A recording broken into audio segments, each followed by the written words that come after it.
What's going on, Ape Nation? It is Monday, September 27th, 2021. I'm going to try to keep this video short and sweet and get right to the point. So, today, Ken Griffith lied, was hashtagging on Twitter. Then it turned somehow mysteriously into just Ken Griffin. And now it's not trending anymore. I don't know what happened with that. I'm not going to get into any conspiracy theories. But what I will say is that something happened at some point in the afternoon where lied came out of the hashtag. Why? We don't know.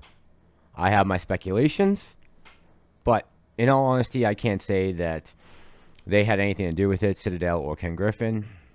All right, let's go back to February 18th, 2021, and the House Committee on Financial Services, which is chairwoman by Maxine Waters, who I talked about last night in the video, and I'll get to her at the end. They sat down with Ken Griffin and Vlad and a few other people who were involved with the GameStop squeeze and the inability to buy the POC back in January. Now, Juan Vargas here, who is a rep out of California, questioned Ken Griffin directly. And I'm going to play the clip for you real quick so you can hear it from his mouth, not mine. Roll the film. GameStop by shorting its stock. And then to the rescue, here comes the retail investors, and they're taking stock to these incredible levels. And all of a sudden, Robinhood steps in, but not to help the little guy. He steps in and says, I'm going to help the big guy, and stops the sale because no one knows how high this is going to go. And who's getting it? Who's getting socked in this thing? The bullies are the hedge funds. And that's why people were excited about this. But all of a sudden, Robinhood steps in and they say, no, we had to do this because of other conditions. And my good friends, the Republicans, say it was government. Really, it was, because the government regulations forced them to do this. Well, that's not what the public thinks. The public thinks that there was collusion, that the big guys, all of you guys, were figuring out how to do this and ultimately come out ahead, as you always do. How many people are in the room with you? You could just count how many people are in the room with you. There are 5 people, including myself, in this room, sir, Congressman. Thank you. So I don't think my colleagues need to help the CEOs or anybody else. They got plenty of help. Now, I have to ask this. You said that you didn't talk to anybody, Citadel Securities. Did anyone in your organization since January 1st contact Robinhood with respect to GameStop and what we're obviously talking about? So, Congressman, we offered to have my colleague who manages that relationship be here today instead. He has firsthand knowledge. We, of course, are talking to Robinhood routinely in the ordinary course of business. We manage a substantial portion of their order flow. Well, I understand that, but did you talk to them about restricting or doing anything to prevent people from buying, not selling, but buying in GameStop? Let me be anybody in your organization. Let me be perfectly clear.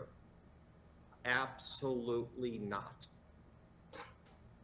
So, as we know right now, there is documentation that's come out. I'm pulling this article here. This is from Anthony Martinez, I believe, was the man who authored this. It's the global coverage. And it's going into Citadel CEO lied under oath, prison ahead for him. Here's the leaked proof. And I'm going to talk real quick about what that penalty should be, according to history.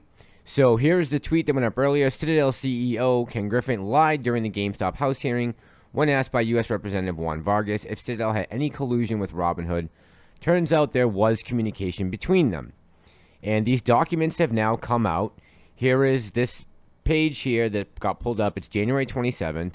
And it's talking about how on the eve that they actually did a POC on Robinhood did a POC on a bunch of different stocks.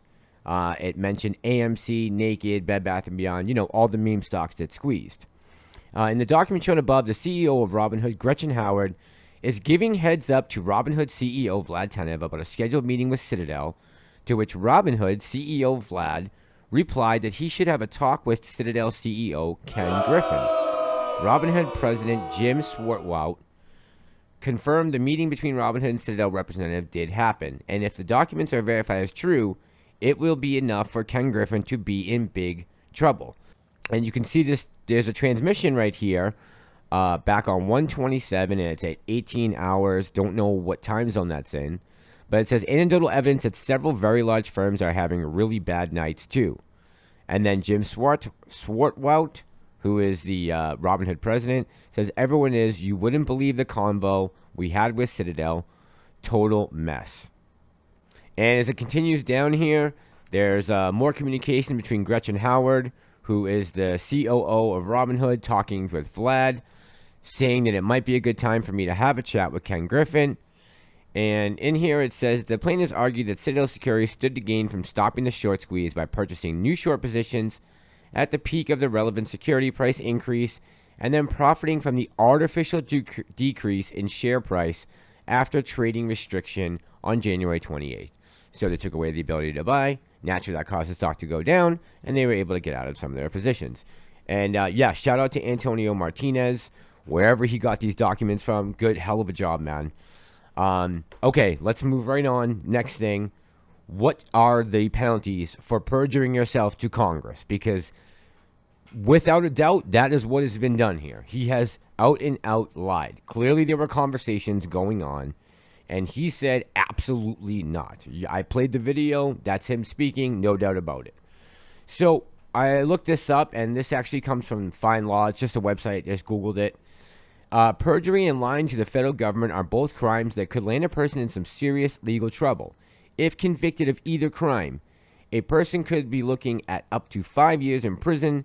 This means that if a person is found to have lied during a congressional hearing or investigation, which that's exactly what this is, was a congressional hearing, or simply lied to the FBI or other federal agent, actual jail time could result.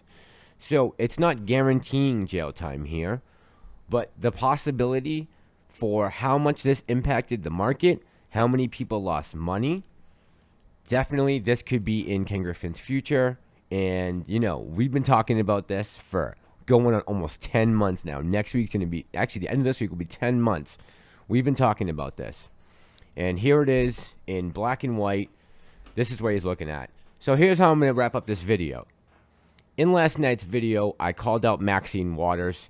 She is the head chairwoman of the House Finance Committee.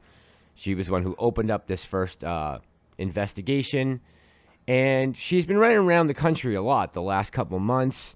She was in Minnesota when the George Floyd trial was going on. She was down in at the Rio Grande last week when Haitian immigrants were trying to cross over the border, and she wasn't happy with Border Patrol or the Biden administration.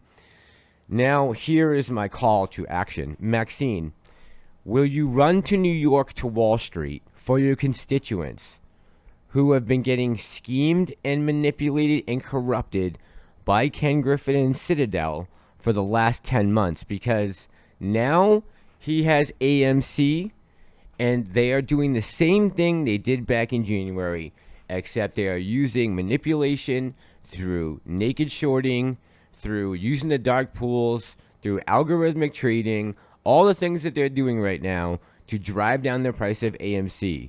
Will you run to New York for the American citizen, for your constituents? Will you get to Wall Street, get out in front, and say, I'm pissed? On this issue, I'm pissed. I'm pissed they lied to my face when I sat them down to ask them questions under oath. Will you do that for the people, for your people who vote and put you into office? That's your job. I don't have a problem with you doing humanitarian things and running down to the border and protecting Haitian migrants, but what are you going to do for your constituents, the people who elect you, who donate to your campaigns? Will you be in Manhattan tomorrow yelling, I'm pissed? I hope so, Maxine. The American people are counting on you. This is Ape Nation. I'm the Massalorian, and I'm out.